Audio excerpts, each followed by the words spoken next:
We're now joined live by international affairs commentator Marko Gasic. Marko, you're very welcome to the program. Now, as we just heard from our correspondent, he was pointing out to some of the apparent contradictions in this case. For example, why the Kremlin would have allowed Navalny to be airlifted to an elite hospital in Berlin. If they were really trying to kill him, surely these are questions that need to be addressed. Absolutely. I mean, for the Russians, this has got something very suspicious about it throughout. It's such a high-profile example of something associated with the Russians, i.e. Novichok, the alleged claim about it.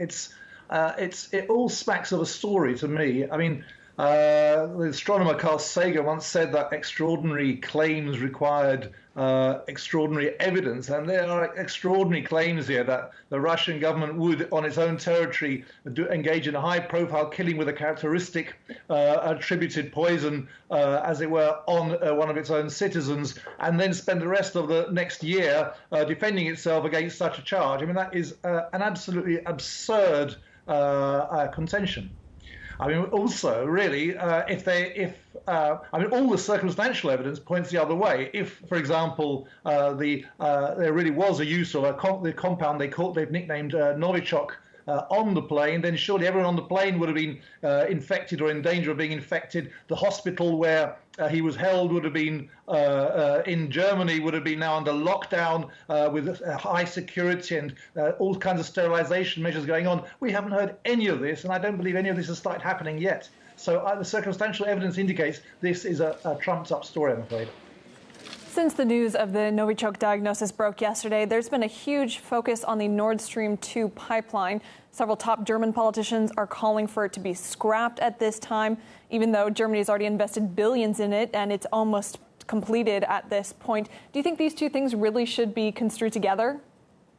Well, I did say that last week, and I'm beginning to increasingly think that there's a decision that's been made here, and that decision is that Germany abandons Nord Stream 2, and I hope I'm wrong. But it looks like this is behaving for all the world like Germany is looking for a high-profile excuse to withdraw from that, in effect to surrender to American pressure, because the Americans have got their colonies right between Germany and Russia in a belt going down from north to south. And essentially what Nord Stream 2 does is it goes around that line of American control, and the Americans don't want anything to go around them. It has to go through them. They want to have the veto. They've got a military blockade in that area. They want to maintain the energy blockade in that area. And so I really feel that a decision may well have been made for Germany to surrender to that American pressure, but look strong at the same time. And that's why it has to be made to seem as if it's a German decision to withdraw from Nord Stream 2. So I'm concerned for the future of the project, given what's happening right now. But I think Germany should be concerned as well, because short term, there are bound to be massive penalty clauses in the contract if it pulls out of Nord Stream 2. And in the long term, Germany will be tying itself to so-called freedom gas, the LNG of the Americans, or other American-controlled supplies, and there will be not much left of German independence or a German claim to be a world power when it is absolutely going to give in and become a satellite of the US going forward. That's the danger really for Germany, and perhaps for Europe as well, because competition in energy terms and a wide variety of supplies is a basic principle of what is supposed to be the EU policy, and it seems to be going down the plug hole here. It comes as no surprise that comparisons are being made with the Skripal case in Salisbury 2 years ago. But of course, that happened in the UK, whereas this was an alleged attack on a Russian citizen on Russian soil. Is this really a security concern for the entire Western world, enough that Germany needs to bring NATO into it?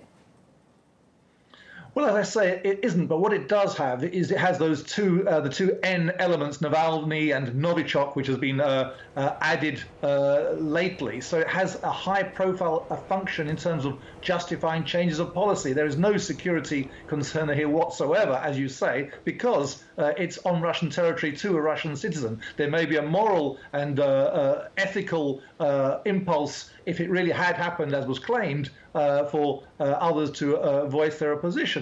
But the fact that with no evidence, and no evidence, this thing of not sharing evidence, no evidence is being shared to the effect of this alleged poison with the Russians. As always, it's claim and blame, and we're supposed to believe what these Western sources, the same ones who gave us weapons of mass destruction, are saying now about weapons of individual poisoning. And I personally don't believe it, and I feel we shouldn't be believing this stuff until they give us a positive evidential basis to take a view. At the moment, they're saying it's a secret, we can't tell you, and just believe us. Well, no, we don't believe them. They've been wrong too many times deliberately before, and I believe that they are deliberately concocting the story in the Western capitals, primarily Washington, I have to say, as a way of pressuring Germany to abandon Nord Stream. On Wednesday, Angela Merkel said that someone was trying to silence Navalny, but he has been politically active for over 10 years now. He has videos that get millions of views on YouTube. Why would someone want to silence him now after all this time? Well, there's two things. Would they want to silence him now if they didn't care? For 10 years, they haven't cared enough to silence him, and now they suddenly want to for some reason. And secondly, were they to want to silence him, would they want to silence him in the most high-profile imaginable way in order to bring a major diplomatic and political fallout and consequence upon themselves? I think the answer to both those questions is no. The Russian government has no reason to want to silence him, and no reason to want to silence him in high-profile poisoning. Therefore, for both those reasons, I'd say the government of Russia is innocent of the charge. However, that doesn't mean that other governments don't have, as I say, a powerful motivation in presenting the Russians as being so beastly as to deserve further sanctions. And the only further sanction probably available is the one that's north of Europe now, running through the water towards Germany from Russia. You're talking about sanctions. Earlier, we were talking about the Nord Stream 2 pipeline project. How far could this escalate? Well, I think it's, as I say, my position is that this is about, and always has been about, this whole affair has been about Nord Stream 2, and it's about escalating things to the point where that is abandoned. And it's about doing that in a way that saves Germany's face, Merkel's face, and enables the US to maintain its energy and military dominance over all of Eastern Europe and Germany as well, and force them all to basically play to the US tune, to Washington's tune. But that's not good for Europe, apart from the fact that the LNG that might be bought from the Americans will be more expensive. The implications of total American control of those countries is not good for sovereign Europe, or a Europe that's trying to be sovereign. International affairs commentator Marko Gasic, thank you for your time and your comments. Thank you.